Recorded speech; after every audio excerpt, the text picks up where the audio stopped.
All right, welcome to another edition of the Presidio Bitcoin Jam. PBJ, Hey guys, What's up? how are you doing? Good. two of us came with a theme, and one of us did not. My An theme audience is to be the party determined. pooper. It's the same as Halloween. The Me same and as Steve are holding Halloween. it down Yeah. with that holiday spirit. I don't know if can I wear Merry a Biddy Christmas and happy costume? holidays to you guys. That's right. Yeah. And to everyone listening. And DK was teasing me, but just because I got a little Snoopy. His little Snoopy. Yeah, it's really is supposed it's cute. to be. It's cute, but it's cute Snoopy. kind of too small for me to agree that it's festive. Well, I got to think give a Steve shout out. wins I got to give a shout out to Anjali. She gave me this as an early Christmas present this morning. I got to represent the Christmas sweater. Okay. But DK was joking. It's on my nip, so that's a shout out to Nostra right there. We're gonna be talking about. It's not Nippo 5, but it's Nippo Max. Max is always looking for his Nostra angle. There it There's is. always little in Nostra Max's angles mind. gotta There's happen. always a segue to For Nostra. some still reason. bullish, baby. I'm still Yeah. bullish. Same. For me, I'm wearing my Christmas Relays hat, a race that DK and I've done twice together. Yeah. I think we just you've figured done out. it- I think I've done it 3 times. Yeah. So Oh. definitely, I cheated on DK the last time and ran with 3 other guys. He does that a lot, though. Didn't you have your My- biggest fan of the year on Strava is not me, and workout partner. So which Strava, is even Strava. Do Strava. you know what Strava is? Yes. Yeah. So we both. Sorry, I'm this is not that sports boomer. talk that you don't It's get to kinda be like involved in. But with my kind of sports Strava, they have a end of year It's report. basically Spotify wrapped of your like workouts. Yeah. It's much this better year's than report, it but sounds. it changes every year. It's really lame. Well, no. So this year it showed who my bestie is. So like who gave the most likes to my workouts. DK, I hope. No, he was not. You Wasn't were. even on the top? He was top 3. Okay, well, that's all right. Thank God. It's a quiz format, right? What? It was a quiz format. It asks you who do you think. Oh yeah, it's a quiz Right, format. yeah. Yep. But Who's no, number one? a dad from one of the Marin dads was number 1. That's who I kinda work cool. out with, and then Nisha and DK were top 3. But then there's who are your top workout partners? Like who do you actually work out with? Because Strava tracks that as well. Definitely lifetime is DK. And Yeah, you that'll guys be are riding together. that'll be like every other day. pretty much impossible to surpass that. But not this year. Yeah. Nathan was number 1, but Yeah. DK was in the top 3 there too. I don't even know anything, but He's another Marin. I've got my own. you got like a little I got the, another the social Marin, group. the Marin Another Dad life. Mafia. All right, I like it. Well, I have an app called what's the app you always Strava? Mine's called Sauna, and it tracks my top saunas of the year. And Are you turns being out, serious? No. All right. but someone should build that for Nostra. Turns out I did sauna. vibe mistakes. code it. You can vibe code it. You should You vibe can code vibe it. code it. Yeah. Let's We're talk about always vibe- assigning each other work. I know exactly. Well, Alex, did you get let's talk that? about vibe coding a little bit. Okay. I know we talk about Matt Blez in the show quite a bit because he's our favorite vibe coder. And usually he's online. I don't know if he's here today, but Yeah, maybe he's. He'll chime in. Yeah. No one's chimed in yet. Yeah, Maybe dude. Everyone's away for the holidays. I exactly. guess. Come on, The man. last like 3-4 episodes, we've had incredible live audience engagement. So Yep. we appreciate that. But yeah, vibe coding. So our friend Matt, he has vibe coded up a new app that DK and I have had the pleasure to test. How am I left out, He is Matt? prolific. Wait. He is. I want to prolific, see yeah. this out. Describe it. We're to not me. going to share the URL because it's not ready for Not ready for prime time. not ready Public for prime consumption. time, but it's Too many nips. it's Matt pretty is in the it's house. All right, pretty Matt. amazing. Yeah. Matt, you got to Yeah, share with me Matt too, is in the homie. house. It's called No. Oh, I can't even call Can't it. really because you don't give away the Yeah, URL, okay. right? I tried to ask AI if it could deduce the URL and it couldn't figure that out. But Okay. anyway, We've yet Okay. to But do it. concept. We're yeah. getting there, we'll we're getting show there. the concept. All right. So Bitcoin has the notion of time locks. Mm. I think most people in Bitcoin generally know that, but there's never really been that good of products built on it. I mean, Yeah. protocols like Lightning use. I mean, it's a fundamental part of Lightning uses Right. time locks and Arc, etc., and Spark. All these different technologies use time locks. And we talked about last week, it would be cool if you had a product that was an application level time lock, but where you could just be like, I want this lock for 10 years, no matter what. Yeah. Well, now guess you've got what? that. Matt, Vibe Vi- coding is All right. Matt vibe coded it, and That's it's sick. it's a, Idea to a real. pretty slick UX workflow. Okay. So let's walk through it. So let's say I want to give a gift to DK. Yeah. Or I'll give it to Max. I'll give Max a gift, but Oh, thank you. And the actually general no. I'm going to sensibility- shift back to DK because I got a lot of you skills. ran our show through AI and it tagged me as like the You're the builder. I'm the the allocator. allocator, and he's the trader. He's the trader. He's desperately looking for AI something. thinks he's a crypto trader. Yeah, and it also called him Whoopi for some reason. We don't know why. So okay, so I raised that because I'm worried that DK, if I gift him Bitcoin, he's just going to trade Just it. trade it. Yeah. He's gonna I'm gonna dump get it. it right to Yeah. some DeFi protocol. He's worried about quantum. He's going to dump it. So I want to give him He's this got some gift Solana options or something. I don't know. and lock it up. Yeah. Right. So with this new tool that Matt vibe coded, I can do that. So through a very simple interface, I can it basically he gets sent an email, and then he receives this email saying that like Steve created this for you, and if you want to claim it, like click here, and then claiming it reveals his private key, like the seed words, Okay. which are Where's the private key before? they're generated client side on Okay. his computer. Okay. In the browser. So I mean, we can nitpick. Security and privacy can be improved, but like it's a very good like first attempt. Okay. I mean, certainly this app by vibe coding it demonstrates what this product could look like, feel like. Right. And if someone thinks there's a real business or product there, then it could be further developed. But anyway, And it's meant to be, by the way, that the receiver is kind of a noob, right? So the receiver doesn't have an existing wallet, may not have any Bitcoin, doesn't know how to manage private keys, doesn't know about seed phrases. So this is like a gifting app too. yeah, Yeah. I mean, it's an alternative to the gift cards we Sweet. talked about. Okay. So, yeah, so so DK receives this email. He claims it by, revealing the seed phrase, and he has to secure that, store it in a password manager or offline or whatever. I would not recommend a password manager for large amounts, but if it's a gift amount, maybe that's a reasonable way to do it. Yeah, it's a trader. So Anyway, they can add cloud back, whatever. We can explore that later. But that's how he claimed it, and then that triggers a notification to me as the sender nice. to fund it. Oh, Because that's I a can't great fund idea. I can't fund it initially because Yeah. the wallet hasn't been created. Super smart. And he needs to create it, not me. Otherwise, I'd have the private key. Right. So then That's a great idea. Good work, Matt. Then I Thank Very you, by the way. slick, yeah. Matt says he's down to rug you guys, but not me. I feel slightly better now. yeah, and then so then I fund it, and also when I configure the gift, I choose the duration too. Mhm. So in fact, I think for the test, Matt gifted the two of us Bitcoin, which I think expires during this show. Maybe Ooh. yours have already expired. You say expire, meaning the time lock expires, and So now we could actually spend have it. Yeah, it's spendable. Mine I think will be towards the end of the show, and yours maybe earlier, but like ours should be available. Would I have gotten an email about that? You should get an email during the show. Okay. So Yeah. if we need to take a quick minute. I think at 1:26 I'll get my email. I Quick remember exactly what time. 10-minute anyway, break to But run that, Coinbase. one day is gamble. obviously just a test. Okay. But in reality, you might choose a year or 4 years or what have 10 you, years, right? yeah. Or you could do like a baby, like 18 years, like a bond. Yep. But it's like this. That's I think a good business idea. Yeah. It's kind of 'Cause parents based on love some of that. this yeah, stuff. Haley Yeah. mentioned that a few months ago. Somebody We talked should about it build that. briefly on Yeah, the it could be show, so it could productized. be that. Yeah. And then and this is real. It's mainnet. I checked on the blockchain the transaction. It's really there. It really has a time lock. It's awesome. And Sweet. it's all vibe coded. No hand coding at all, right? And then an idea I had to make, because if you choose like 4 years, if I gift someone this who's not a Bitcoiner, Right. they're gonna forget about it. They're gonna like just probably forget about it, not Right, pay attention. exactly. So this product could like update them with like a newsletter like communication every once in a while. Not in an annoying way, but like if it's 4 years, maybe at least once a year, maybe twice a year, at most 4 times a year. But Only when it's 10x. but that's it. I mean, you that communication you could include like, hey, first of all, like, hey, remember like how nice Steve was to give you this gift, and you have this. He's gift. a great guy. He's a great guy.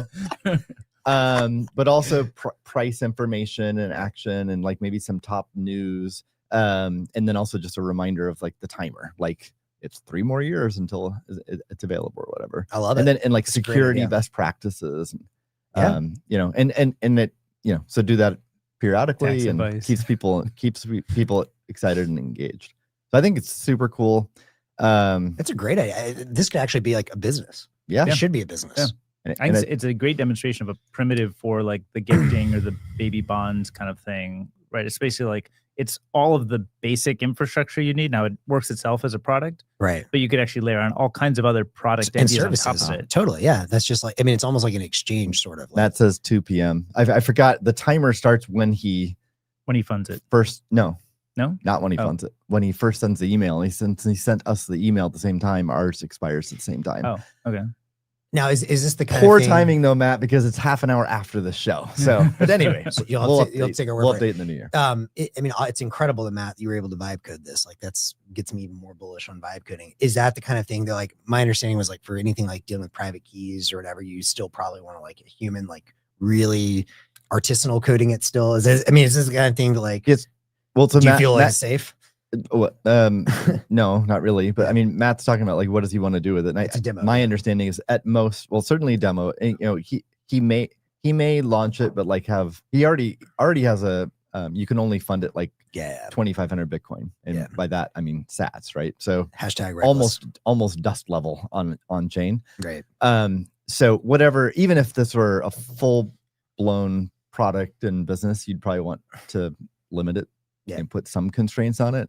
But you also want minimums too, right? Because you don't want dust level Bitcoin. So probably, cool. I thought the sweet spot for a product like this might be $1,000 to $10,000 gifts, like that range, like enough to be meaningful, enough to avoid dust level concerns, right? But not so much that security has to be like, you know, super. Or maybe you can only do really epic. small amounts if it's a really long time lock. Oh, right. Like you can do $1,000. It could be a a function of time.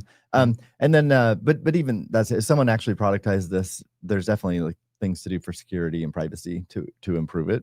If someone does productize this, hit us up. Like, I think this is a phenomenal business idea. Yeah, and, I think and River too. Like, you should just make your gifting flow better with this. I think there's also a lot of like teachable kind of education moments that this surfaces. Totally. As I was going through it, I found myself kind of stuck in a few things with, you know, putting my hat on of like, hey, if I'm like noob, just getting into this, how do I understand what's going on here? There's a bunch of like what is these 12 words? What am I doing with them? Okay, where do I save them? Do I save it in a 1Password or somewhere else? Or I write it down? Right. It's just not natural. And then I think a noob would assume that, oh, well, I got an email from this guy. I'm sure that if everything goes wrong, I'll just write to him and get my Bitcoin restored. And it's not that way. That's not how Bitcoin works. That's not how the service works, right?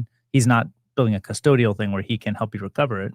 So I think there's a lot of moments to like educate a noob about how do private keys work, and hey, you own the Bitcoin, we never touch it. Like, make sure you hold these, and stuff like that. That introduce people to like Bitcoin concepts. Yeah, So and then they could education. have like, for example, like partnerships like with Square or something, and it's like, hey, I'm sure there's like all kinds of like whatever like referral fee opportunities too. It's like, hey, you could also just go get a bit key and then do it with that. Yeah, I agree. So my understanding from Matt is that he would love to see someone take this and run. Yeah, me too. There's I mean, you asked about security and human coders and stuff. Yeah, I think if you're going to really build this into a business, I think you can go to the one more level of depth and product wise vibe coding, and then you absolutely would want at least an audit of the code by an experienced Bitcoin programmer to make sure that it's secure. So would love to see that. Now, another. By the way, on that the audit, not suggesting that it shouldn't be done by a human, but I think before you get a human involved, the first time you dispatch a bunch of commands to Replit and hope that it does something, you're kind of like probing around and trying to see if it kind of works and it's like prototype quality. I think that's like probably, maybe that's the level that Matt has gotten it to at this point. But you could still take the underlying code and bring it outside into like a different, an LM that you have like a direct relationship with. It's not trying to build it and just be like, here's the code for this thing. Like, should I be concerned about how the private keys are generated? It's already happening live. Simplify it, etc. Matthew's already said he's about to quote vibe hack Matt's project. So like, we don't even have to like. This is the beauty of the internet. Yeah. I think Matt did tell us that if anyone's interested to learn more about this project, reach out directly to Matt Blaz. I think that's his X handle. Yeah. Okay. And if you can't find him, then you contact one of us. Yeah. And we'll put you in touch. Yep. I also want to talk about the broader vibe coding community that he's thinking of. Yeah. Anything else though on his specific project? Well, I mean, I think there's a lot of opportunities around this. So like, I would focus on the fact that it's a demonstration of what can be done, but think about all of the different UIs that could be built around this. So Totally. like, you want to do a gift for a newborn child that goes for 18 years or whatever, it's a college type thing. I think that's a great, Bitcoin bond type of use case. There's a totally different UI you could imagine, which is like, I've been imagining this idea of like personalized, AI generated personalized greeting cards. So like on Steve's birthday, we could create a greeting card with our faces in it, doing something fun and silly together. And I could be like, happy birthday, Steve. And it could come along with some Bitcoin, right?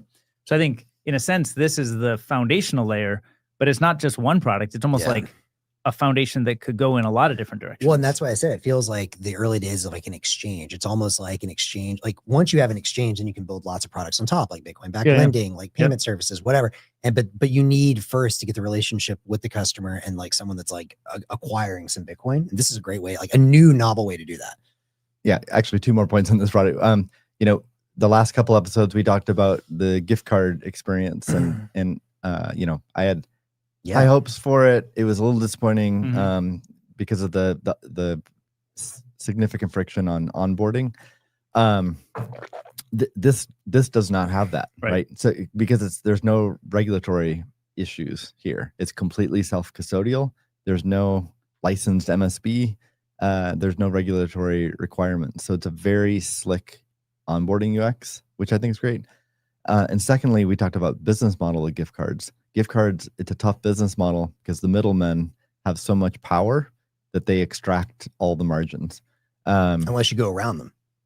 Well, and just purely digital.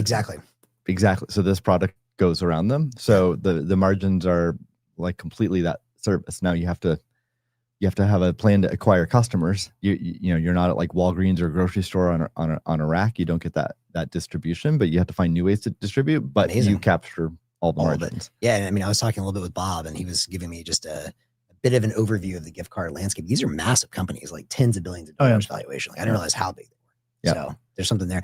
I also, another flow that I would love to see that I think would be amazing. And again, each of these flows, like there's like kind of like scaffolding or like both UI, but also potentially some like legal stuff that needs like helping, right? So one that I think would be super dope is for charity or donations. So I remember a couple of years ago, I think it was Jack and Jay-Z funded one of these initiatives. And I think they did one in Brooklyn and one in Africa. And they like gave them like a Bitcoin endowment they couldn't touch for a long time. Amazing. Those two, whatever institutions are going to be balling out in 10 years. So imagine if anyone could do that. So it's like, okay, you want to donate to EFF. And it's like, well, I can give EFF a little bit of money now, but I'm not going to waste it, like whatever, because it's a nonprofit. But if I give them whatever, like, $1,000 today, and then you have like the UI around that, the deal's like, how do I get that in a tax deductible way? So it's something that's a no brainer for me to do. I lock it up for them. And in 10 years, all of a sudden EFF is balling. Yeah. That's a good, a V2 of this could introduce the layer of like, I give a gift of $1,000 or maybe $10,000. Yeah. And then it's in $10,000 tranches. Yeah. And each the time, 1 year time lock, a 2 year, 3 year, all the way to 10 years. Yeah. Is another model as well. You can imagine giving this to your kids or your, like nephews or nieces, all kinds of ideas. Yeah. So it's cool. I think suffice to say, if someone wants to build this, and I think all three of us would be very interested in funding this. I'm extremely interested. It's a really good idea. I think it would be a great business. It sounds like Matt may be leaving the Spiral team soon. I don't know, but no, except Matt. We won't fund Matt because he has a full-time job. Anyhow, but no, the bigger. So another idea Matt has, and I'm eager to be part of it and help build it, is creating a vibe coding community. This is not fully baked, so I'm just like, there's early alpha on our show to share this idea. Get your guys, like, let's have a discussion about it here. And then like, if the audience has any ideas, I'm sure Matt and the rest of us would love to hear about it. But, anyone who's followed PBJ knows that DK and Matt, like Miles Suter, have done a lot of vibe coding in 2025. And it's really fun to follow that journey. I've done a little bit, and Max needs to. Hey, but I've been using AI a ton lately. We'll talk about that's good. That's so anyway, Yeah, I think Matt's idea here is start with a small community of people like DK and Matt, and I want to participate as well.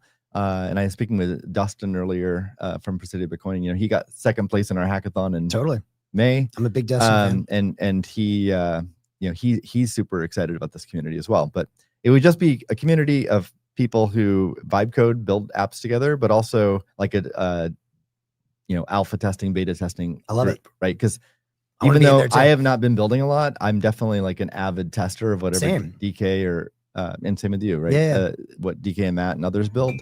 So this would be a group of, you know, everyone would be eager and excited to test and support others while also building their own stuff. I love it. You can imagine all kinds of idea generation.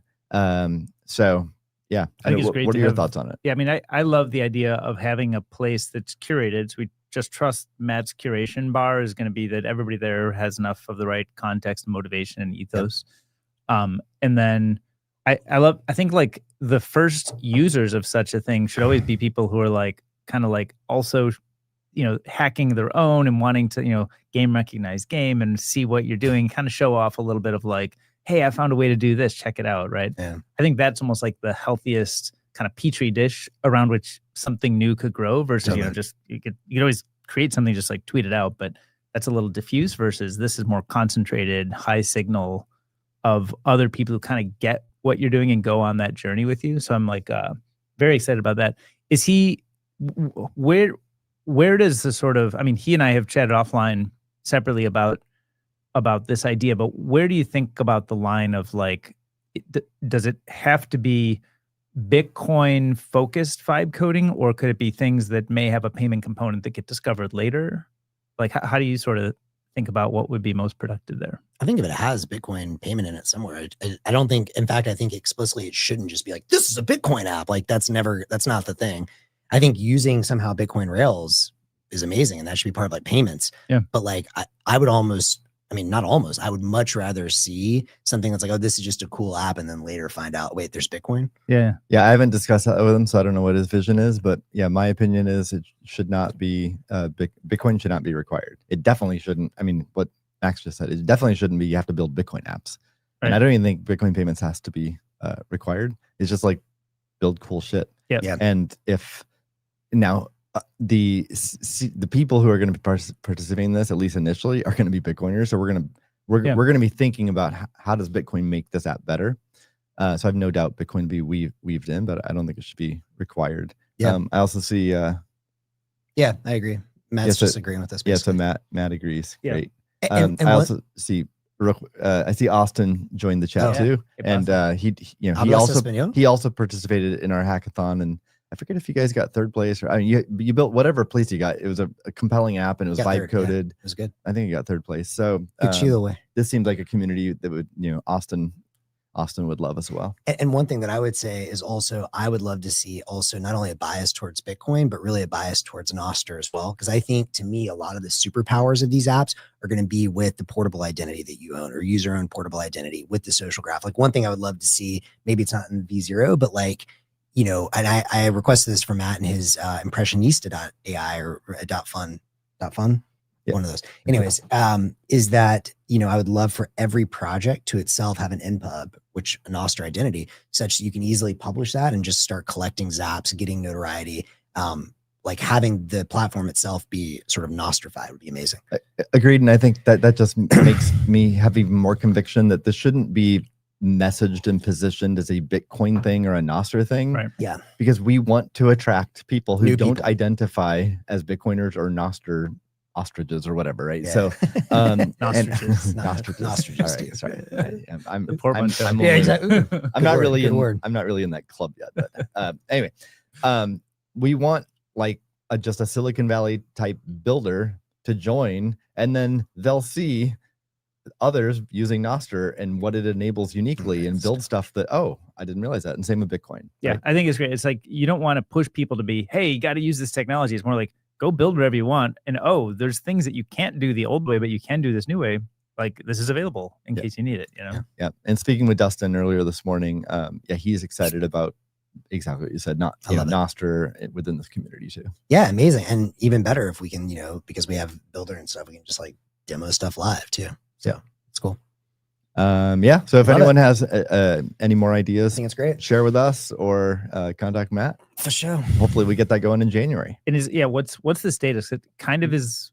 It doesn't exist yet, or it Well, is coming like together. like practically, what I'm thinking it should be a Discord community, but I don't know if Matt. I think Matt I don't know said what Matt's some thinking of this about. happens on the MDK Discord today. I think in like a smallish way. Oh, I haven't even joined the MDK Discord. I didn't know there's an MDK Discord. Me neither. Well, I'm not on it, but Matt has told me about it, so I don't know. I think, but yeah, what would be super cool. So the MDK Discord, maybe that's a natural place to start it because they're already doing this so much. I mean, you don't want to like make it specific to one company, obviously. Right. yeah, But there's probably in the MDK Discord. but I think just kind of it was bubbling up there, and I think he happens to engage there a little bit, but I think it's meant to be kind of a different thing. But if that's where it is, I mean, so he's saying he plans a Discord community. That's cool. I do think though it would be sweet over time. Maybe it starts in Discord because the tools are better, but I would love to see us also like dog food more of our like awesome Bitcoin tools, like a Stacker News community. How dope would it be if or even on Nostr, but like, again, I think there's so much power to this idea of eventually, kind of like what was the, like a product hunt or something. Like you just like feed stuff out and it just, you get zapped. And that's like the differentiator thing that people are just like, oh, sweet. Not only do I publish this thing and just like get some notoriety, but like what, like people are starting to win like real money on this thing too. Anyways, I would lobby for Matt. If you haven't played with the Stacker News communities yet, they're sweet. And I don't know, Nostr, Stacker News, eventually. I think it's a good push. I'm not sure they're ready yet, but like without pushing and someone doing it, then it won't happen either. I think there could be promising integrations there. Yeah. But first and foremost, I think it should be a slick communication tool. I agree. Yeah. And I hope I mentioned this yesterday, and I mentioned this to Matt, last week in this forum, and then also with Matt. But I really like Matt's kind of taste bar of like how focused something could be and should be. And I feel like if he can imbue that a little bit on some of the early people, it doesn't have to be a big ambitious startup. It's almost better to not be. It's almost better to just be a fun hack and something that you like and you want to show off and other people kind of can appreciate. But you could think of it almost like it's just a hack. It doesn't have to be like a company. It's in a sense probably shouldn't be. It's like maybe not the right form for that kind of thing. And something else would be super sweet. And we kind of talked, maybe this is like an organic way it even grows into its own sort of product, is like you can also do, if you have this on like a Stacker News community or sort of a Nostrified app, you can do bounties too. Like imagine someone's like, hey, this is really cool. Like what I did, remember last year in April, where I was like, I still really want a meme generator, someone to do a really good meme generator. Matt, maybe you're our guy. You're our best one. Of just like, I want a very simple UI where I can look at all the memes that are out there and I can be like, whatever, here's like, DK looking at a girl. Thank you. You're vibe coding it right now. Go ahead. Am I really? I want an app. It can be that simple. I want an app where I can get the top, 20 memes from the internet. I can make just a template. And once I make that template, it shares it as an impub to Nostr so I can start collecting sweet sats. That's about all that's required to vibe code it. Literally just like download the Replit app. All right. Like what you just said message received. I got to message welcome this to the club. Anyways, if someone's listening, then you get to be on the Discord. I offered and paid 100,000 Satoshi bounty. I'll do it again. And like, imagine that like flow, or cause like, I'm not gonna like futz with this stuff. Like I will to a minute, but like if someone that can take this from whatever, like imagine people will pay bounties for cool shit. I will be the first one. So I already did. It's a Lemon, that guy on Nostr. It's a Lemon. I don't even know who he is. Is he a human? I don't know. I don't even care. He made a decent first run, but it's not good enough. So speaking of which, I think the number one funder of a Nostr billboard in South America or something. You ask me about this every so often. Did it actually occur? Bro, in our chat several months ago, I also put my money where my mouth was too. We put in similar amounts, and it did. But like, and did you have a picture of it? You sent a picture of the billboard? Or? I mean, I didn't have anything to do with the operations. Okay. I just thought it was a cool idea. Just like now, all I do is shit talk on television. Can I say, I just want to see a picture. I showed it to you. Oh, you did? Go back on our signal chat. All right. You asked multiple times. I said it to you more than once. Anyways. What are the impact metrics? Probably 0. All right. Yeah. Good. I mean, good attempt. it was you try some things. Right? So cool. Well, anything else on vibe coding community you want to cover, or should we? It's dope. I think we move have to do predictions. Yeah, make an AI that just builds my bounty projects. That'd be cool. Yeah, Austin, if that's just you, get bro. like any project you hear brainstormed on PBJ should have a URL. I agree. I mean, seriously, you could just like feed all of our PBJs through an AI and be like, here's 20 What ideas. app should we make for Max? All right, so it's the end of the year, or people should know. So I think we decided we're not going to do PBJ the day after Christmas. So, Okay. but we will do the day after New Year, like January 2nd. Feliz Navidad Yeah. to all who celebrate. So this will be the last episode of 2025. This episode's number 52. So very good job, guys. Nice. Yeah, we made it. Thanks for those sticking with us. Yeah. And so yeah, let's review 2025 predictions, which we made a year ago. And then if We made them at the end of 2024, right? Or just the beginning of 2025. and then if we have any new predictions. Yeah. Yep. And it's just a meta point on that. I will say, so I've been using, even though I don't really vibe code yet, maybe one day, I have been playing a lot with Gemini 3, the like super pro model. It's amazing. However, not as good as I was hoping. So for this show, we were discussing whether or not we're going to do predictions, and Steve graciously offered for one of us to quote, do the homework of actually looking at the old predictions. So I did. I just fed it to my homie Gemini 3. So what did you do? You took how did you like feed? a YouTube URL? Yeah. So with a you transcript. fed the video to that's it. right. So you shared with us, I don't know, like a week or two ago, a video that was timestamped to where we were doing the predictions. And you were like, wow, we did really poorly. And I listened, I was like, yeah, we did. And then I fed that to Google. And I was just like, well, at first I fed the whole video, and interesting because it actually surfaced one more prediction that's not on the list you guys got. And I'll mention that because it's interesting. That came kind of earlier in the show.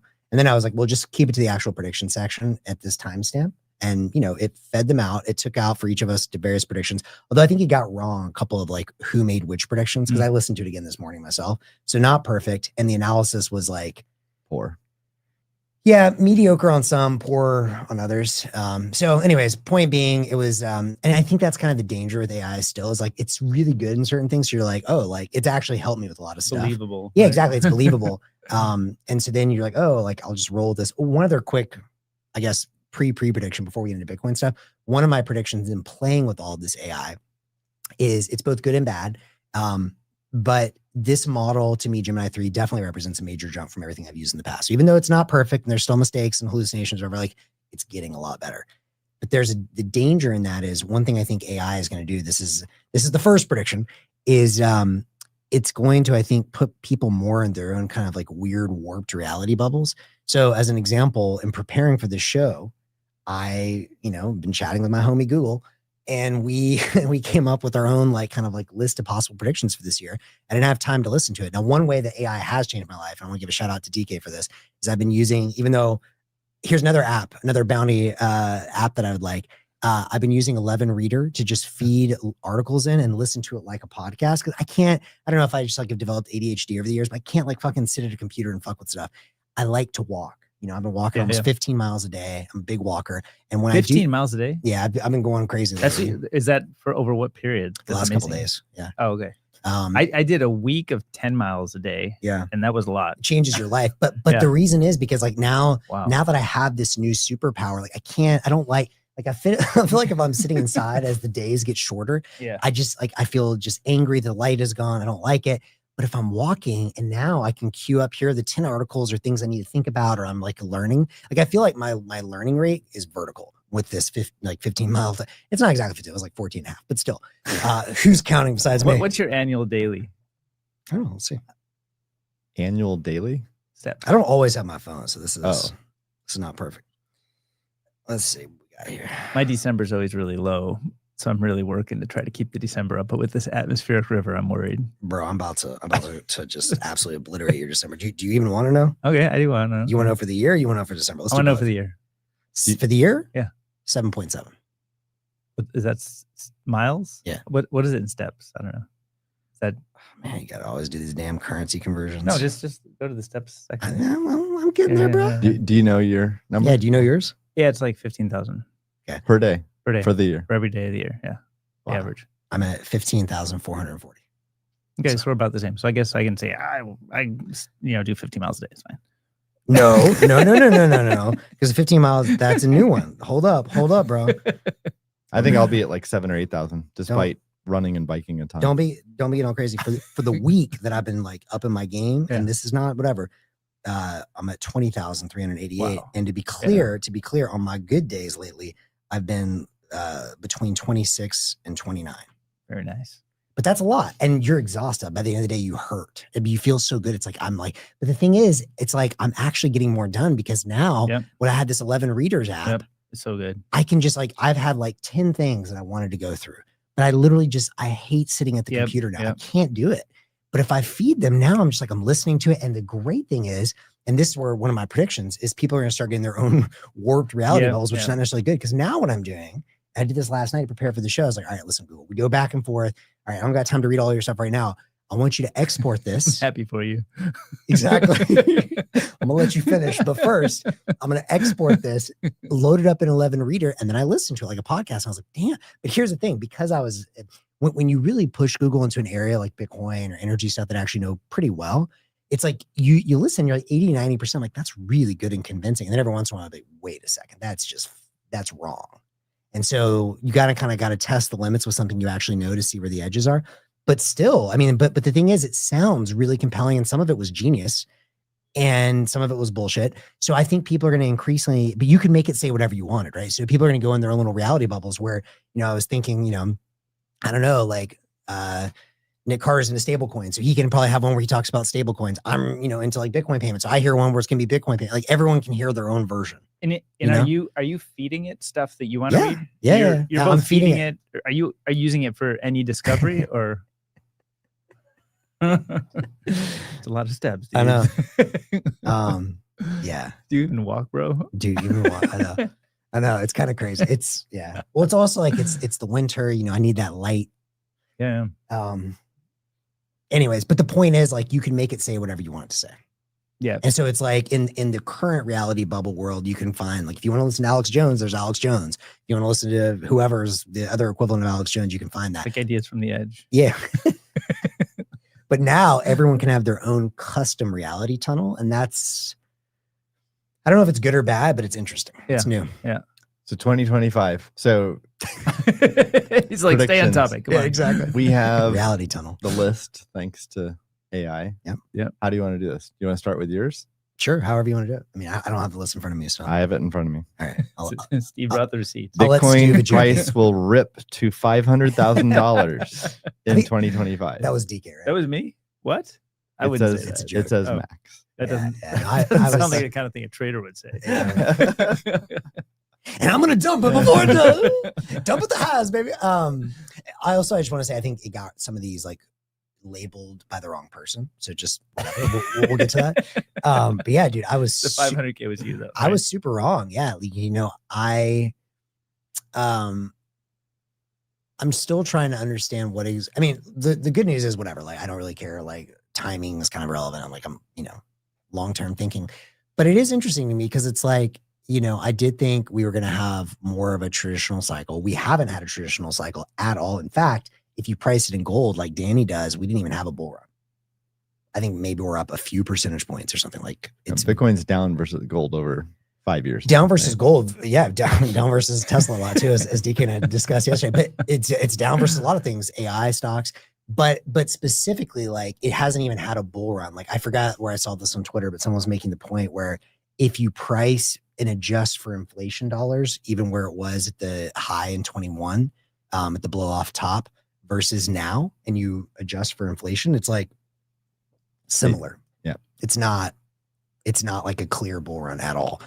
So I was super wrong on that, and I'm surprised. Now, I maybe the 4-year cycle stuff is breaking. My strong suspicion is, and this is just, the purpose of a system is what it does. So I'm not saying it should be different, but I think one thing I was wrong about is, like, in the same way that I thought I was going to rip higher in the first cycle in 21, and then it turns out FTX was just printing paper Bitcoin. Like, I think the price would have gone way over 69K the first time, if not for that paper printing.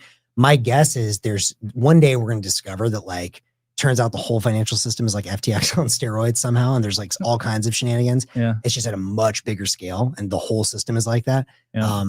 And so, you know, whatever. But yeah, but I was just super fucking wrong. And it's disappointing. Can't we say that the 4-year cycle has been broken? I mean, yeah, I guess. Even the last cycle, it was a little different. There were a couple bounces to 60Ks. Yeah.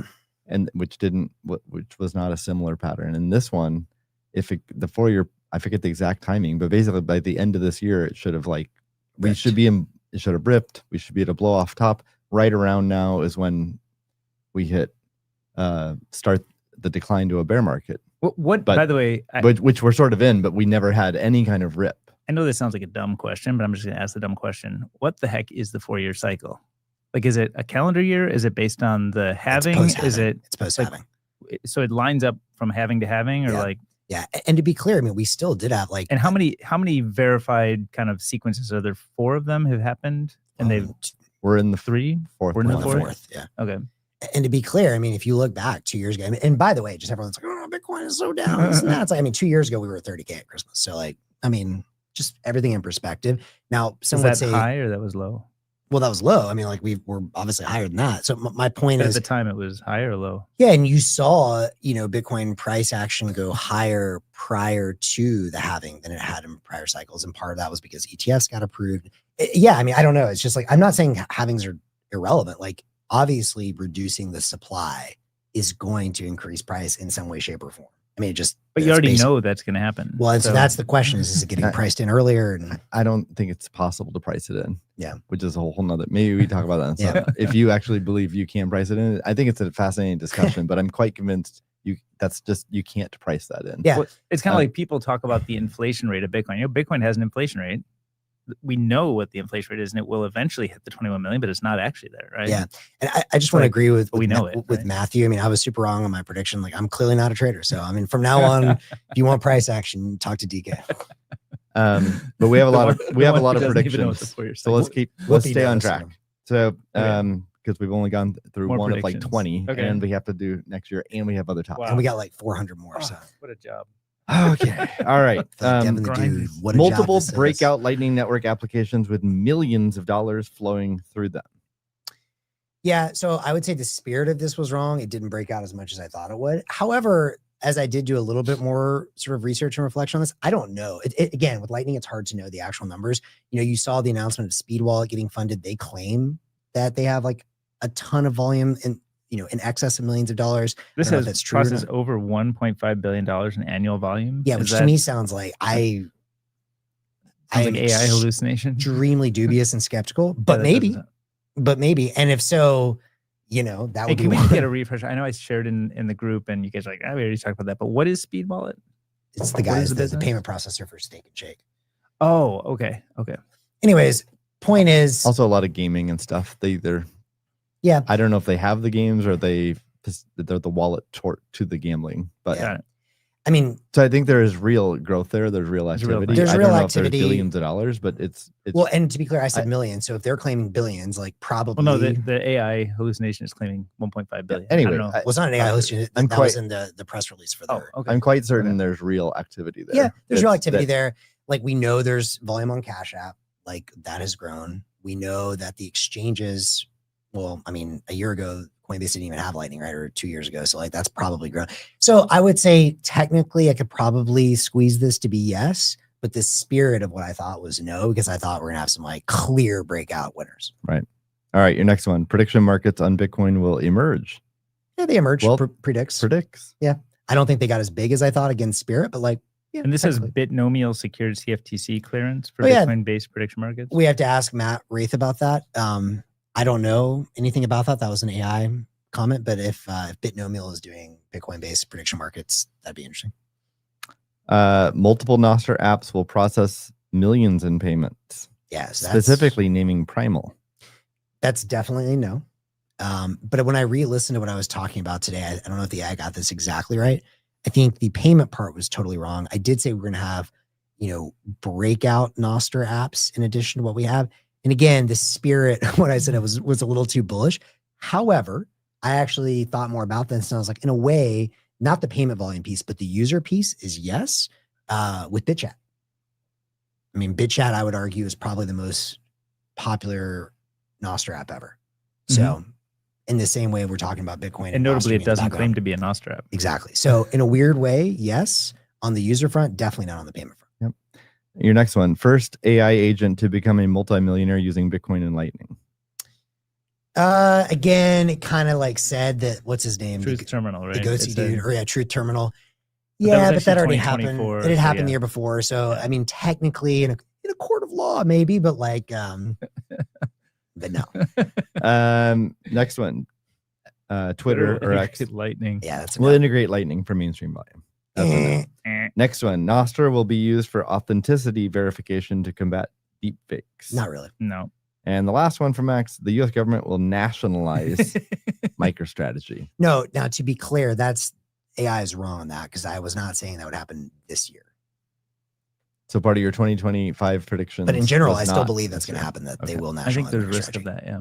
I think that's going to I don't happen. think it's a crazy idea. Apparently, David only had 2 predictions. Yeah, I think the AI got this wrong. A celebrity will emerge specifically because they earned a substantial amount of Bitcoin, human or agent. So what your AI said, verdict correct, but I think again it's affirming the Truth Terminal thing, which was 2024. So. Yeah, and you also said like someone's gonna like get famous for earning Bitcoin. Truth Terminal didn't even earn Bitcoin from some like shitcoin. So okay. Okay. Next one, U.S. government will co-opt or nationalize Bitcoin-related assets. Co-opted 200,000 BTC held by the DOJ, formerly slated for auction. Yeah, capitalized. But the spirit of that is lame. Okay. Like, yeah, they said they're not going to sell what they already had. Like, okay, All right, now we'll rattle through mine. So, Lightning Network will grow explosively. I'd have to go. Did I actually say it that doesn't sound like how I would. Steve. Yeah, again, I think it's. I mean, it's not specific. Listening again today this morning, you said something along the lines of agreeing with the spirit of Max. So yeah. Okay, and then I definitely remember the next one. A major mining pool will adopt Stratum V2, and that is not occurred, despite AI saying it occurred. That's not occurred. Not So not what I was. Well, the AI is wrong in almost all of these. Yeah, shit. Be careful out there. So not yet. Not yet, but I remain bullish on that. Next one, there will be no consensus rule changes in 2025. So that's the only one. That really clearly was correct. Yeah. It turns out if you claim Bitcoin doesn't change, you win. Not going out on a huge limb, saying there won't be consensus changes in a year. I would just like to make a prediction that the sun will come up tomorrow. Has everyone got that? Were we on record? Next one, the next change. Oh, the next consensus change will be the Great Consensus Cleanup in 2026. Well, we'll find out. We'll find out. And then a couple more. Several major Bitcoin brands will adopt Bolt 12. Well, we are up to it. Well, yeah. So I'd call this a miss. The good news is like a couple dozen applications support Bolt 12 now. So it's got a lot of support, but it doesn't yet have Cash App or what I was imagining. I would say Phoenix is a major brand. Okay, good. Well, then but I was imagining like Cash App, Coinbase, etc. Yeah. Cash App is now on public record saying it's the roadmap and it'll happen next year. So big. And then my last one was, and this is the audacious one, Meta will acquire Lightspark, and that did not occur. So TLDR for predictions. We sucked. Yeah, did a horrible job. But honestly, like I actually. But now we're gonna come and make the 2026 one. But guys, this time is different. Now you can believe us for 2026. Yeah, we know what we're talking about. Listen, we're going to stop printing money. Inflation will go down, and there's too many damn billionaires. So, but I think another way to judge predictions is like, would you make them again? Like, would we make these for next year? Because meaning like we got the timing. You can be wrong, directionally wrong, direction correct, or timing wrong. That's a good point. And my assessment of I think most we're of all these, right. It's just too early. I think too early, as always. So I mean, part of my 2026 predictions, we could just recycle all of them. Probably. Literally, I would recycle all of mine. So the only one. If anyone wants to be rich as fuck, listen closely for the next 30 minutes and bet the opposite of cashing. So I believe we've been moved from The View to Jim Cramer. Yeah. We've moved from The View to Jim Cramer. Yes, yeah. I like that. Yeah. All right. Yeah, I would actually say, I will take all of my 2025 predictions, move them to 2026, including bumping up the Great Consensus Cleanup from a 2026 to a 2027 prediction. 2027, meaning you're going to skip 2026. I don't think it'll activate in 2026. Okay. So literally just bump everything up by one. Well, you know what? If we're going to do that, let's just say, but let's give ourselves the next decade, right? We'll check back when you're listening in 2035. So are you going to rip to 500K? Yeah, for sure. Check it back in 2035. I don't like doing price predictions, but since you gave a price prediction, I'm out of that game. What is your peak price prediction in 2026? I'm out of that game. Okay. I do have predictions. I don't want to make a price prediction number, like a specific number, but I will say I don't really buy 4-year cycle theory as being like a real thing. I just think there's too many other it was, to be clear. I mean, historically, you can look at any data set and shape it to some narrative you want. You can. You don't think that having played a role early on? Maybe. I don't know. You don't think cutting from 50 to 25? These are very complex systems. I think it's hard to make concrete judgments about exactly what happened and why it happened. Like, I don't think it's crazy to say, hey, look, we observed this phenomenon. These numbers occurred in this way. But I don't think it's like a thing. I think it's more like I observed this weird phenomenon where if I take water and move it to 32 degrees Celsius or Fahrenheit, all of a sudden that is very different. I actually do. I think with the Bitcoin audience, what DK is saying is maybe outrageous, but I definitely agree with you in general. In general, people overfit data all the time. So exactly, Coach Matthew here. Right, DK. Money printing doesn't affect that. Listen, there's this phenomenon. We have this, we don't know why the prices go up. I mean, it could be correlated. Cigarettes may cause. My own opinion, though, I think that there is substance to. I mean, it is definitely factual that the halving takes away supply, and miners are a different type of seller than a regular person. Like as a miner, you have expenses that are denominated you have to pay dollars that you have to pay. So and usually in general you're forced to sell at whatever the current market rate is. Whereas like anyone listening or us, like we can choose to, if we don't like the current price, we can just keep holding it or whatever. So that forced selling definitely puts downward pressure on the price, and that gets reduced every 4 years. So that's non-debatable. I also think there's been it's become a marketing event which enters the consciousness of people, which I do think impacts trading and timing. Like in a bear market, I think there's a ton of people who have already become convinced that Bitcoin's a great investment at that point. And then they love a bear market because they don't have enough, but they don't buy it like right away. They kind of expect it to be 12, 18, 24 months before the next bull market. So they wait to allocate later, and it just becomes a thing. So I think those two are true, but obviously the first one gets diminished over time, and now it's almost negligible. And I agree, like over time, like complex systems are going to be complex systems, and we're heading in that You've heard of the Santa Claus rally in the stock market? No. Yeah. So which is a good point, but Same also thing. I mean, sounds like bullshit. I've created a list of like 21 reasons people sell, right? And so it's a complex system. That's why when people say like, "Oh, I'm surprised the price didn't move on this event, event," it's like, well, because there's a million different variables that go into the price of Bitcoin. Like there may be a bunch of OGs selling calls on IBIT right now, right? That's like a theory that I think somebody shared in the chat. Like probably the case. How much does that impact the up or down? Like I agree with you today, but I think early on cutting the supply in half is like a major, to me, obvious shock to the system. But regardless, we can't just roll our predictions forward. That's super lame. No, what I'm saying, let's give our new predictions. The thing I was going to give is I think the 4-year cycle is an overfit, and it has nice narratives around it, but I think it's overfit. I don't think it's real. So I think we're about to enter the 4th year. Is it now? Like we're ending the one that should be down. I don't even remember. Right now, if you subscribe to the 4-year cycle, we should have just blown the top off, and next year will be a bear market. Entering the bear market, which means we're probably going to rip up. So I'll make the call that I think it's all bullshit, and I think we'll go higher in 2026. Well, I will also say we'll go higher. Like, despite the 4-year cycle, shouldn't we be down? What I'm saying, the 4-year cycle, I'm willing to open to concede that it's gone now. I think early on it's like pretty clear to me, but at this point, I would say complex systems are going to complex. Anyways, I think we should do real predictions, guys. This is lame. We can't just roll them. Okay, I'll give you a real one. I've got a whole list of them. Do you want to go first? I only have a few. So. You go first. I got to pull mine up.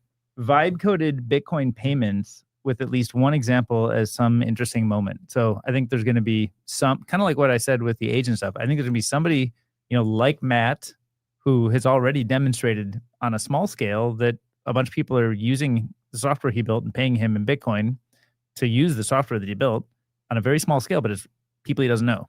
I think that we're seeing a very early indication of what that looks like. I think there's going to be some mainstreaming of that phenomenon in 2026. My guess is that probably it's likely to happen in the virtual halls that, you're familiar with. So maybe like in Matt's Discord or something would be the kind of place that would instigate. What specifically? An app will be built that does payment, Bitcoin. Well, that has some sort of notoriety. That I don't want to. He said have a moment, whatever that. Have means. A moment. He's leaving himself a lot of wiggle. I'd say Truth Terminal had a moment. You could argue it wasn't a moment. I think it was a moment. I can already predict. But that moment happened before your prediction. Here's my prediction: that AI will say you're correct on that in 1 year from now. But I think we should be able to. What look a great back prediction, DK. Let's discuss. We got to look back and be like, oh, that was obviously that was the one. Okay. That thing killed. I understand the spirit of what you're saying. Yeah, and you could probably quantify it by saying there's like a lot of users. I don't know how many you want to say, tens of thousands, a lot of users, a lot of revenue, some sort of big moment where like, wow, that's the guy who made the thing that made the money. That wow, you can actually vibe code things with Bitcoin and make money. That's description. Amazing. Wow. Yeah. How about there's a Wikipedia page for it? Is that a good? Okay. Yeah. So that kind of like, I don't know too many things to get their own Wikipedia page. One would be like the $1 million homepage. You all remember that? Yeah. Something of that level. I mean, yeah, I'd say the Wikipedia page comes once it has so much notoriety and so much durability. So I don't know if I'd say the Wikipedia page arrives. Like, does Truth Terminal have a Wikipedia page? Maybe. Probably, yeah. So something in that scale. It's not like Facebook or something, but it's a notable enough moment. Yeah. Okay. That's one. Did you want to share one, or should I give you another? I'm going to be a listener. Okay. You roll yours through, then I got mine. Okay. So somewhat related to our human Bitcoin addresses discussion from last week. Are you going to relitigate that? Well, no, because I think Steve's takeaway was DK and Max don't care about go to the bathroom. I'll be right privacy or security or any Bitcoin principles. DK and Max don't care about that stuff. Wild trader heathens. Well, trader and alligator heathens. There's levels. But I think so my next prediction is that it's very abstract, but it's that some new naming convention finally gets reasonable consensus and traction.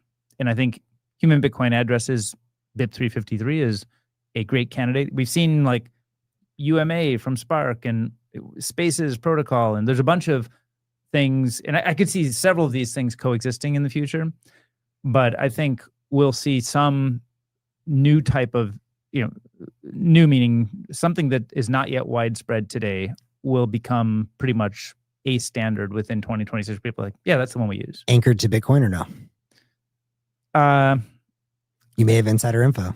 No, I'm not gonna say anchored to Bitcoin. I'm just gonna say useful for Bitcoin addresses. Okay. Yeah. What's your last one? Well, 4-year cycle's dead. 2026 sounds higher. That's it's not a real thing. The sun will come up. All right, I got a bunch. Shall we roll? Shall we rock? To start this one, I wasn't sure I asked AI, but if you guys had to guess how many, let's say, monthly active Lightning Network users are there today? If you had to guess. Lightning Network users meaning somebody who sends or receives receives a payment on Lightning Network. Is that knowable? No, it's not. So okay. But yeah, so we're just guessing. Let's each come up with a number before we say it. Okay. Hold on, give me a moment. Steve's checking the news sphere. The Akashic Records. Monthly send or receive. If you want to do daily or weekly data, no, it's not. Pick your. I just want to Okay, I have a number. Yeah. You guys have a number? Yeah. This is monthly active. Yeah, 75,000. You think it's that low? Wow. Okay, what's yours? I was 100. I was 1 million. 100,000. How do you get to 1 million? Well, I just think about Just be more bullish. Yeah, just be more bullish. I mean, think about anyone that does like a payment in or out from an exchange like River, Coinbase, anyone that's using, Cash App. I know you guys have like people withdrawing. Like how many, I'm not going to be able to answer this, but how many Cash App users do you think are monthly active Lightning users? I thought it was 6 figures, but apparently not. If yours is below 6 Steve figures. blinked twice. Okay. All right. Well, why don't we say 100,000 as like something around there? So my first prediction, even though we're just making that up, is that we're going to have at least an order of magnitude more users, monthly active Lightning Network users, probably more than that. And specifically, the vast majority of them are going to come from Cash App. And I think we're going to see the narrative play out. I think maybe it was Matt who gave me this idea. So I'll give a shout out to Matt Belez that like we're going to see accept Lightning to let Cash App users pay you. That's going to be a narrative. If you want to let Cash App users pay you with no fees, use Lightning. And then, so I think we'll go, if it's 100,000, I think we'll go to at least 1 million, probably more. And the majority will be from Cash App. So Nick says 20,000. That low? Nick, just to confirm. Is that monthly actives? I'm curious, actually, Nick's take on this. How many monthly active Lightning users do you think today? Yeah, how do you think, Nick? And then while we're waiting for that, I would want to point out Deanna's prediction that there will be over 100 episodes of PBJ by the end of 2026. Oh, so that is Nick's. So 20,000 is his number. Wow. Okay. So let's say at least an order of magnitude. I'll just say 1 million. I think we get to at least 1 million people using Lightning monthly active. I actually think it's going to be more than that. And I think the majority are going to be from Cash App. Okay. So are they going to be online or offline? What do you mean? Meaning, is it going to be people using like a vibe coded app, or is either it going way, to be I count going to a Square terminal as part of it. All of the above. But I'm saying if you had to sort of break it down, is it mostly coming from one or the other? Because there's a lot of growth in there, right? I think there's going to be a lot of growth first on the in-person stuff from all the things we're doing and Square is doing. And then I think that's going to get people using it, which is going to open up other experiences. And I'll get to a few of what I think those experiences are going to be. But in general, I'm going to say at least 1 million active monthly, monthly active users on the Lightning Network, the majority of whom are using Cash App. I have come. So first, I like the prediction. Yeah. I agree with the 1 million. I don't agree with the majority. Okay, he says he meant daily, 100K monthly. Uh-huh. Okay, so DK, Nick, and I are all. I mean, I said 75, 100. Yeah, yeah. So we're all on the same. But I continue to be too bullish.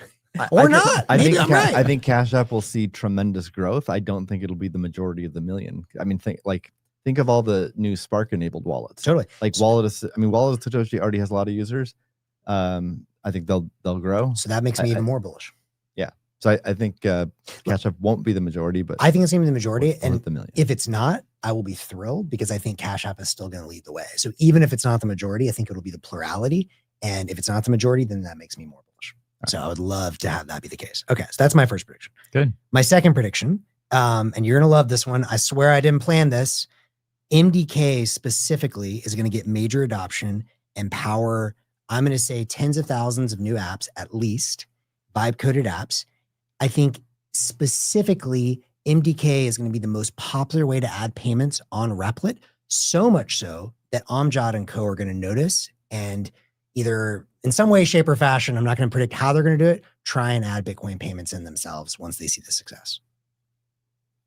Love it. Tens of thousands is aggressive. Yeah. I think it's possible. Very aggressive, but I love the direction of that prediction. I love it directionally. I think it's going to be hard for any platform.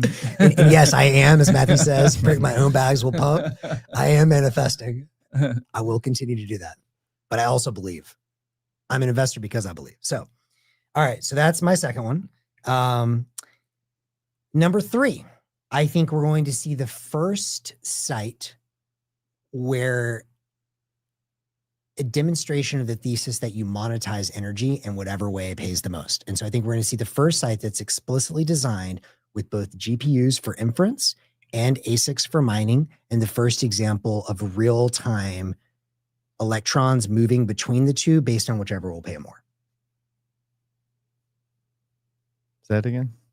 We're going to see the first example of a site where someone builds a site specifically with both GPUs to offer AI inference and ASICs to offer Bitcoin mining, and in real time shows they basically have software deciding the electron goes one way or the other based on whichever will pay more.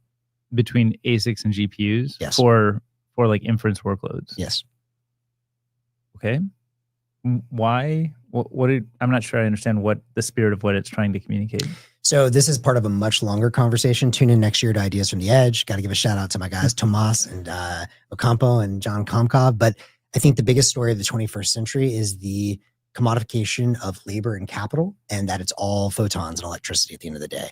And so I think the big story is that for the first time, you're going to have fungible markets for labor, which is compute now, and capital, which is Bitcoin. And the sort of like the hurdle rate you have to clear to get labor is what you're being paid from the Bitcoin network, which is the capital rate. But if I understand correctly, if you buy a bunch of mining equipment, you want full utilization. Not necessarily. You may have, as we talked about in 2021 in the paper, I think this is finally going to happen, depreciate ASICs on site where you could just like back and forth route. Okay, when you say between GPUs and ASICs, you're talking about GPUs for AI workloads and ASICs for Bitcoin mining, not ASICs for AI workloads. Correct. Okay, that's what I was trying to clarify. Okay. Physically co-located that you can route between them, specifically designed for this purpose.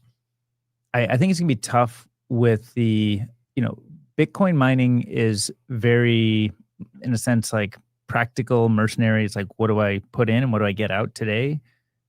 GPU and inference is all about like, well, it's serving something today, but it's serving something to try to gather market share from somebody else in the future, and different people can have 10-year time frame on when they need to sort of recoup all that.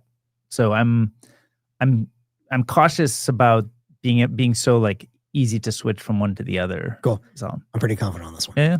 All right. Oh, hold on. I absolutely believe in a future where there'll be discounted an older generation of ASICs for Bitcoin mining that are not energy efficient anymore relative to their competition.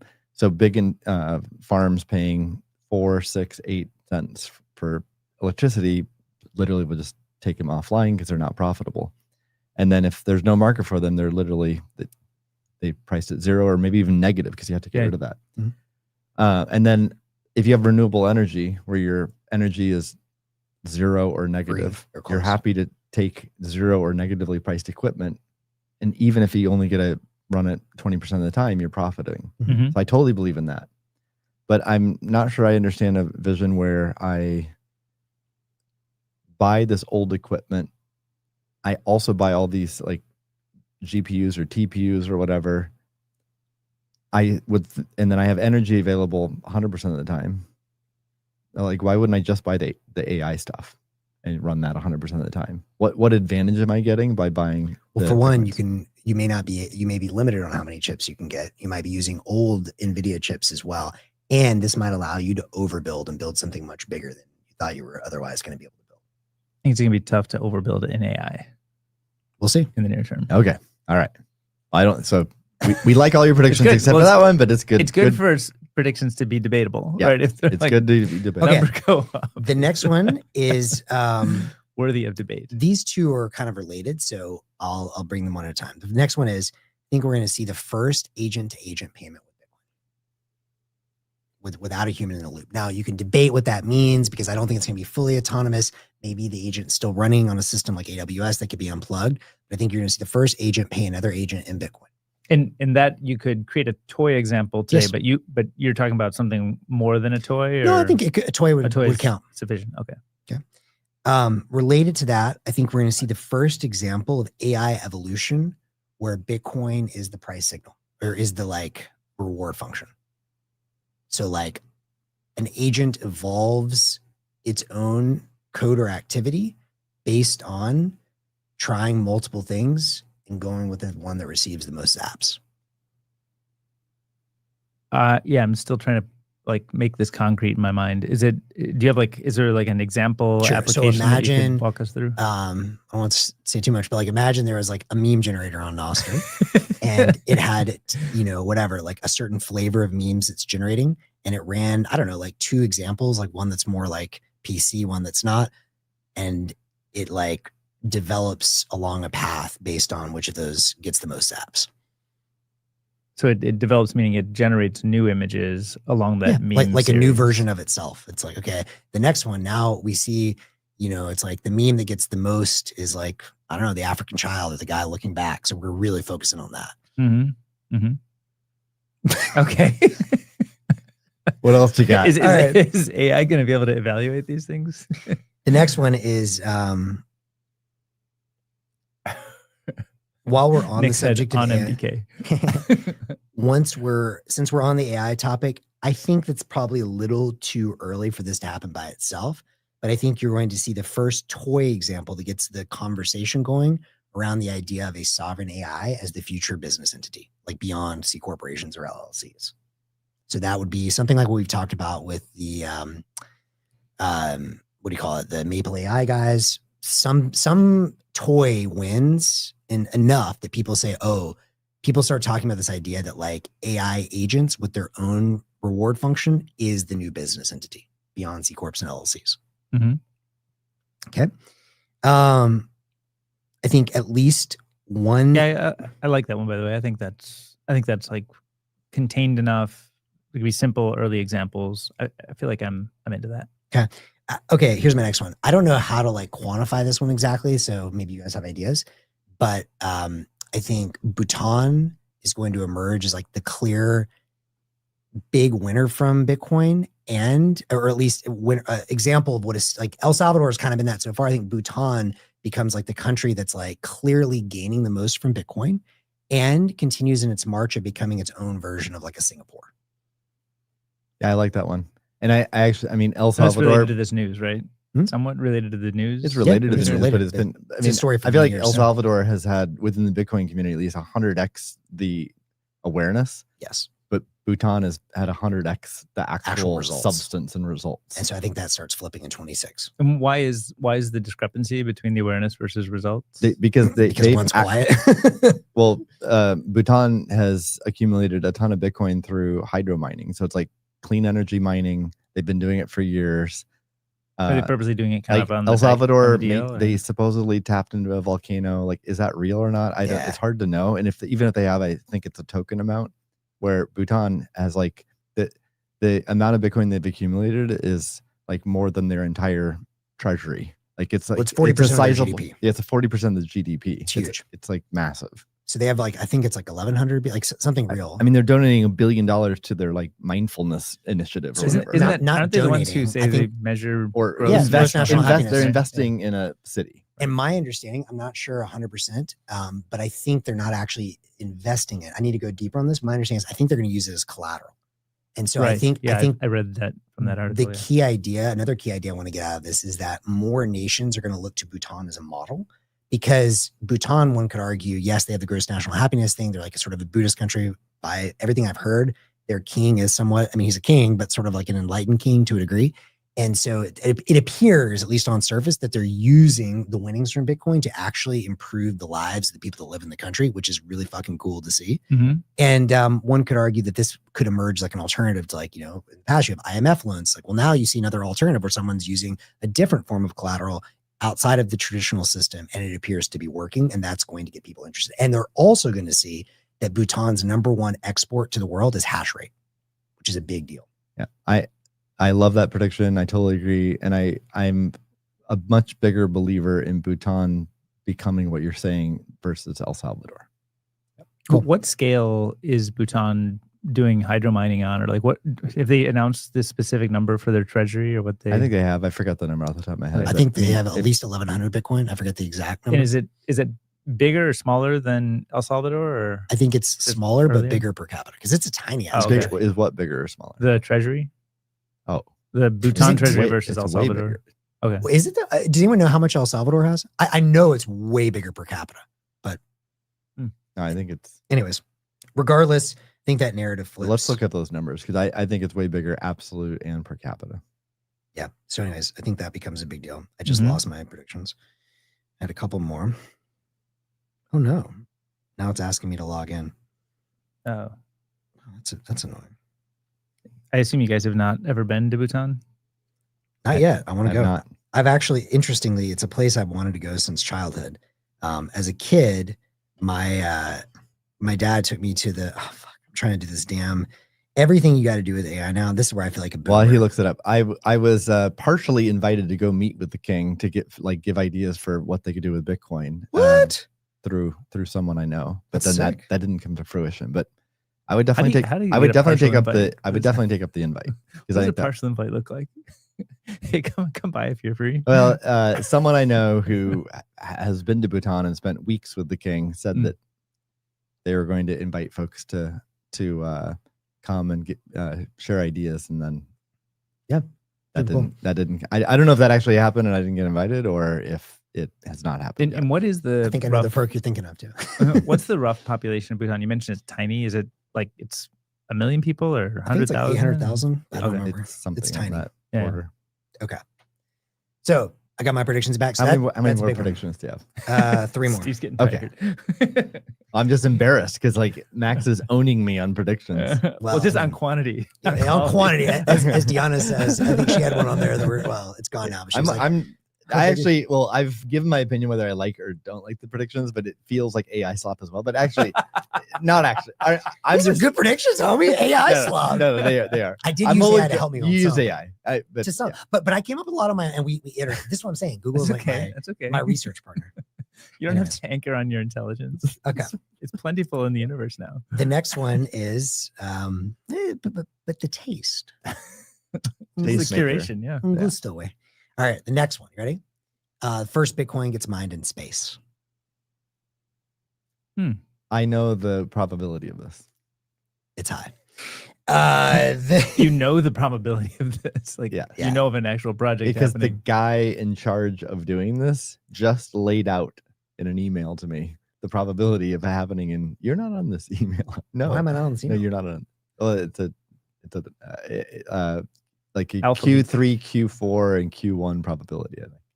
Q3, Q4 of 2026, Q1 of 2027. Yeah. Okay. It's gonna happen. Okay. The next one Is that just like a demo? Like, hey, Yes, we mined just a the demo Bitcoin, for now. not like we're gonna do Just this. a demo Like, now. learn. It's an Demonstrate experiment. Like how what it happens can with be the chip in space. And Because this like, has been a topic, hasn't like data centers in space just kind of blown up as a topic? I think each of Well, Elon and it Sundar. blew up as a topic 2 days before we had already planned to have it as a topic of discussion at Type 1 Summit. Yeah. So I would say it we blew were up at Type 1 Summit. literally the which day of. Max made happen. Thank Very you, nice. Max. So that one I feel pretty good on. The next one, the next 3, this is not exactly a Bitcoin one, but fuck it. We ride. The next one, by the end of 2026, Google has by far the best model, AI model, and it's clear that Google is winning. But it's also clear in the mainstream narrative that XAI is by far the leader in the AI race because Elon has a monopoly on getting to space and everyone is FOMOing into, oh my God, we have to get to space to train these models. Also, I think to a lesser degree, but still meaningful, is the social media data. Sure, that too. And he's closed that off to others, right? I have a question though. So agree on the Google prediction, but ChatGPT has a massive lead on users, right? So they may still have the what's most your users. prediction around how that changes a year from now? No idea. I just think that Google's going to have the best. And I mean, and I would say go so far as to say, if it's not, I actually think it'll probably be Claude and Anthropic. I think Anthropic's doing really well with the coders. I think ChatGPT continues to be more of a consumer product for like the people that are not deep. I feel like you guys are going to be using Google. And then, but long term, ChatGPT loses, or I mean, I think all 4 are probably going to do just fine in the long run. I don't think any of them are going to be like big losers per se, but I think that it's going to become clear if there is only one winner, it's going to be X because of the space. I would maybe tweak my own version of that, which is I think the models don't matter long term. You need to have something besides the model. So if you have access to space, great. If you have the best data centers, cheapest energy, best proprietary data sets, whatever, there's some other aspect, but just like, oh, we have the best researchers and built the best model, I think is not a credible differentiator long term. I agree. Nick asks, aren't space data centers a meme? They are both a meme, and they're actually happening. Okay. The Most next things that one actually happen. Yeah, they have to get mimetic at some point, right? I mean, look, Elon has just skipped from type 1 to type 2, so we'll have the type 2 summit next year. And he claims that money will not matter. So I ask you, why are you wasting all your time on Bitcoin if money will not matter? I disagree with him on that one. Okay. But hold on. On this show earlier in the year, I feel like definitely the topic was raised, and I thought you raised it that money wouldn't matter. But maybe you're just raising it as a topic as opposed to I was raising it as a topic. as opposed to having a position. It's not my specific prediction. I also won't say I feel like it's 100% wrong, because I've also qualified, as DK knows many times, if energy really becomes effectively free, then I think that is a possible world. I think we're not there yet. And I think that sadly, the political structures are probably not going to allow that to happen on the first run through. I would love to be wrong. I think like energy being roughly free is going to happen in the course of our lifetimes, but probably not in the next year. Yeah. So the timing really matters on like that. Like, is that transition a 10-year transition? Yeah. Yeah. And as Nick says, it's kind of LOL, the hang on, the guy's launching X money thinks money doesn't matter. Yeah. I would take that with a grain of salt. Okay. Yeah, the guy going to court over his pay package. Right. Money doesn't matter. Okay. My next two predictions and my final two predictions. This one gets back to Square and Cash App and why one of the reasons I'm bullish. I think Tidal is going to play a pretty major adoption role for Bitcoin, and they're going to pay out the first artists in Bitcoin next year. And that's without any inside info. That's just your no inside info. Observation. It's just my observation from the world. No comment. It's very obvious to me. Yeah. And finally, my last one is that my sort of recycle from last year, an unexpected Nostr app will break into the mainstream. And I would asterisk that and say we will not call it a Nostr app, even though it will use Nostr. Even though we'll use Nostr. And then I want to highlight Matt Belez is mentioning an audience prediction. AI creates major scientific discovery that will change the world. I strongly agree with that. I think we already have evidence of AIs making some scientific breakthroughs in some fields. I think we had a physics or a math one that happened. And it seems very, let silicon and electricity go. Like, yes, I think more of that will happen and something substantial probably comes of it. So I'm with you, Matt. Cool. I agree. I don't know if it'll be next year or 2027, but I think certainly in the next 2 years. I think Divine, that's the new Nostr app. Oh, yeah, that was the Rabble Nostr app. Exactly. He said maybe that seems ready to do that. Yeah, who knows? And Deanna says it will be her app. She doesn't know what it is yet, but she'll be vibe coding. So sweet. I only have one prediction. Okay. I didn't use AI. I failed to prep. Sorry, but you can come back in early 2026. Maybe if I come up with something good, I'll do that. But I didn't use AI I'll predict either. the flippening in 2026. Flippening of what? Oh, this is a good one.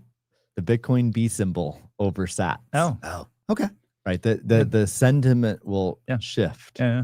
The product adoption. It'll like the sentiment will be like all of a sudden, oh, that product hasn't upgraded yet or adopted it yet, and it will feel old and stale. Yep. As opposed to like, this is a weird concept. Sats have already won. Like that. The sentiment to date has been Sats have already won. Why are these people trying to push for a Bitcoin B symbol? Matt says, hasn't that already happened? Are you making a DK prediction? I predict what happened yesterday. This is going to happen, guys. Those are the best predictions. In Matt, in my mind, it's already happened, but I don't think an objective person would say it's flipped. There's been a flippening yet. I think it will flip in 2026. I would like to make one more prediction, which is that Max and hopefully DK, but if not DK and AI, but hopefully DK. He's assigning me work. Will what do I have to do? Produce a hip hop track together next year. Yeah. He seems less confident. That's related to the show or not? Nah. Okay. We do. Yeah, I'm going to predict. I think I made this prediction is we're going to get some theme music for PBJ, some custom intros and outros. But it can't be lame. Well, we have a volunteer who's going to come up with some creative ideas for like an introductory segment of each episode. Who? Yeah, I haven't told you this yet. No. Ken I got the from the info. Spiral team. Okay. I talked to DK about it. Ken's got pretty good taste. He's our number one fan. Yeah. He loves the show, and he he has some ideas. Okay, cool. I'm open. Just don't be lame.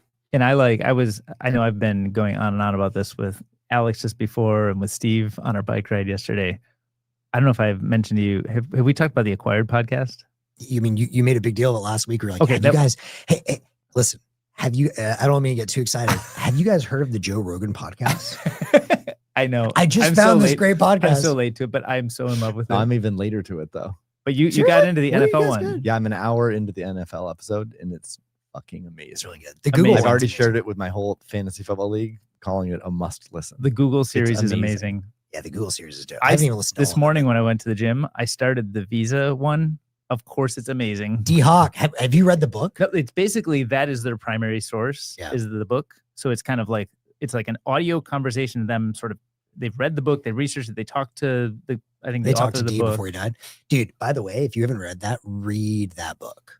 You will love that book. I think you'll like it. You both like that. Or book. Listen to the Acquired Or podcast. listen.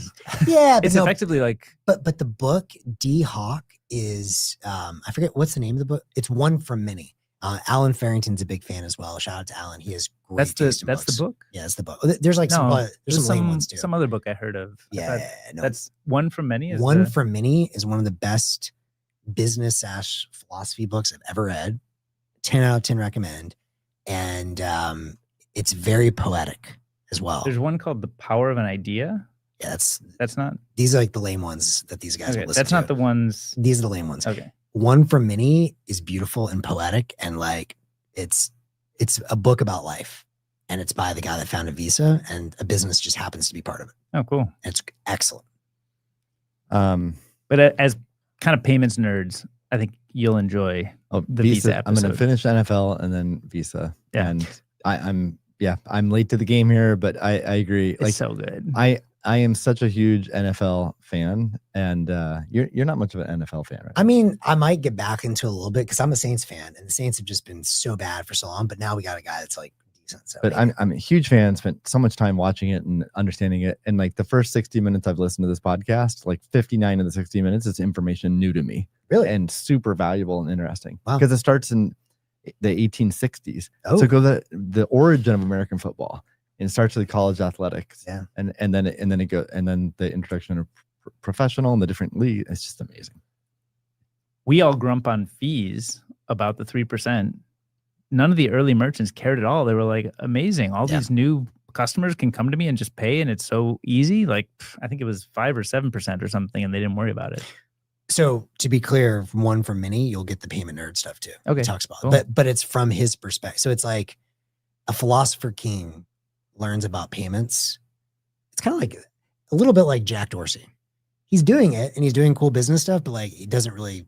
He's not here like I'm gonna make some margins. Like he's like changing the world in school. Right. So, another thing that we headlined for today is Contentious Forks. So maybe we touch on that. I mean, there's like a multi-hour conversation, but at least like let's touch on it. Is this the knots thing or quantum stuff or all of it? Above. It could be either.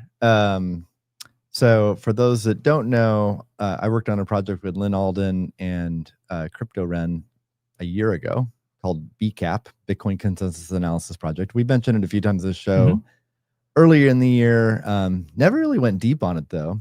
I think it's and it's just the question is like the question on a lot of people's minds is like, how does Bitcoin change? How do you change Bitcoin? But the flip of that is also a very interesting question. How do you not change Bitcoin? Because if you are invested in Bitcoin or using Bitcoin and you really care about nothing.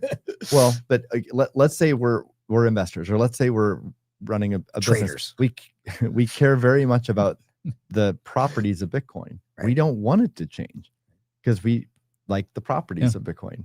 So we should care about how does it not change? You say do nothing, but what if other humans in the world do something? How do you prevent it from changing? So both sides of the coin it's the same coin, but it's two different views. So this project was an analysis of like what keeps it from changing and how does it change. There's of course no like authoritative resource including this project, but it's just an analysis. It's a framework. It's one way to think about it. I'm biased, but I think it's a good way to think about it.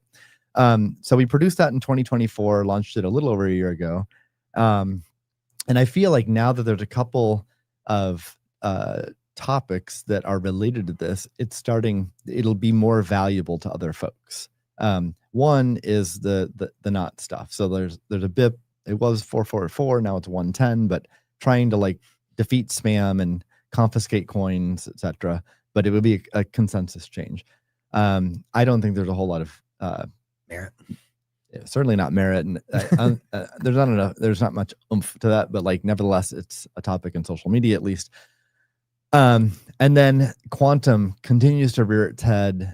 We've talked about it a lot on the show, and it may be playing a small or large part in price suppression of Bitcoin. Right. There's definitely discussion and fear among investors with quantum. And so if and when quantum computers ever do become capable of stealing Bitcoin, we will need to do a consensus change to introduce new cryptography. And we've talked about on the show, like, what are the different contentious issues there. So BCAP project, I think, addresses both of these quite well. So you might see some of us who worked on BCAP go on podcasts and stuff and get more engaged on social media to talk about how it applies to this. But I was surprised in social media engagement yesterday.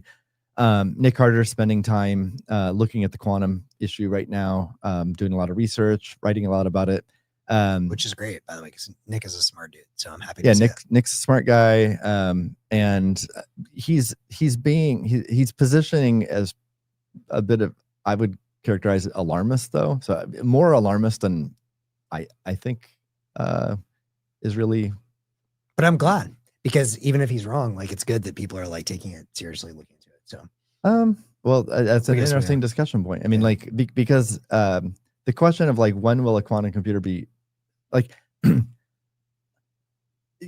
I don't see how we can, we're not going to reach a point in 1 year. I saw someone relate this to like the environment issue. And I feel like we came up with a bunch of rational, logical arguments for why it's not an environmental concern. And we're seeing that play out. And it's kind of like, it has proof points behind it. But with quantum FUD, like a year from now, we're not going to be able to say like, yep, a quantum computer is impossible, or a quantum computer, we now have proof that it's going to be 25 years until it's viable. Right. We're not going to have that. So it's going to be this looming question. Yeah. Right. So how do we move away from alarmism then? So I do think it's good to be raising awareness, because we don't know if and when it will occur. And if it does occur in a few years and we're not prepared, that is bad for Bitcoin. So I think what's important to communicate is like, what are the key points? Are we prepared? What's our level of preparation? And we covered that at the Presidio Bitcoin Quantum event. We need to do a better job, as we talked about on the show a few weeks ago. Alex said he's summarizing. We're going to get that out in January. Alpha drop. And but in any case, what I wanted to say, like, in that exchange with Nick on X, I was really surprised. One statement he made, which is that there won't ever be a contentious fork again with Bitcoin, because BlackRock will just negotiate it behind the scenes. And I think that's completely insane. Like, if that is true, like if you guys say like, yeah, I agree with Nick, and everyone believes that, then I'm gonna just exit Bitcoin. Like that's Bitcoin's like completely uninteresting then. Right. If BlackRock is controlling it and just simply just behind the scenes negotiating it. Like how much do they hold? I bet. Like, I mean, we can talk about that, but like, what was the actual number? Like $1 million? They hold none. I mean, on behalf of their Coinbase, customers, right? Coinbase is on behalf of their customers. Like, how much are they in theory? I know they're not custodying it, but like, how much are they in theory managing? I think it's on the order of 800,000. Okay. Because to be clear, I mean, I think Nick's point is, I don't know if they have enough. I haven't really thought about this. It should have an opinion yet. But even if it's not their Bitcoin, in the docs, they can choose a fork. I know. So we cover that in the BCAP analysis. Yeah. So you guys should reread it. Okay. But do you agree that if it's true that they control Bitcoin? Well, I don't think they can do it by themselves, but like, one might say maybe today, as they keep accumulating coins, like I would probably say, just on face without thinking about it a lot, he's probably wrong today. But like, could you imagine a world pretty soon where there's enough big players that collectively have enough of the supply? Probably. Yeah, but I still don't see how they can't control others from forking. Like others can create a fork. Yeah. I mean, and the rest of the world can place bets on that. Sure. Like a market can exist. Yeah, but that I think his point is that fork would not get any economic viability. Like in 2017, Bcash for a minute. It could. That what, like if the Chinese don't like the direction that BlackRock's going, they absolutely will start placing. That's a good bets on point. that. Yeah, if sovereigns compete, sure. Yeah, I mean the world's complex, right? It's not just a BlackRock world. Yeah. So, or Coinbase or Strategy or what have you. But and also another dynamic which we didn't get into in that social media interaction is futures markets. I think will play a big. I mean, what I said in the show a few weeks ago, and I said on Twitter, is that I don't think, in the specific case of quantum, I don't think we're going to resolve freeze coins or steal coins, because there's really good arguments for both positions, and they both strike at the heart of core principles most Bitcoiners care about. So it's a really hard problem, right? Yeah. So I think we're not going to like just have a discussion and come to consensus. I think it will come. It'll be a war. I think there will be a split, and then the markets will decide. That's what I've stated. I think the markets will decide pretty quickly, though. I think they'll decide very quickly. Now, but an alternative to that, which is the same sentiment, is that there won't be a chain split, because the markets will have already decided through a futures market. Right. Like if someone proposes a fork at block height, 1.2 million or whatever, and we all see it's ahead of us, there'll be a futures market. And if coin A, like the freeze coins are worth 10 times more than the steal, then or vice versa, that'll be the winning coin, and there'll be consensus. Because I don't feel like, even if you're in one camp versus the other, this is not a deal breaker issue for most people. Like you might have a preference for, I think you, at least last show, you stated a preference for steal. I say that preference over and over. I don't like calling it steal. I'm in camp free markets. We don't touch it. Okay. Camp free market. And then sailors in camp. Steal is a very bad brand. Sailors in camp freeze, right? And I know lots of people who I respect a lot and have influence that are in each camp. Yeah. But I think most people, if they learn that the 10x the prices in the camp that you're not in, you are going to capitulate versus like actually go with the underpriced. I think for any of these things, I agree with you. That's most likely to happen on quantum. I think for something like the span thing, you're always going to have the kind of orthodox tiny group. If they want to fork off, great. They just won't have any economic value. Like Bcash still exists.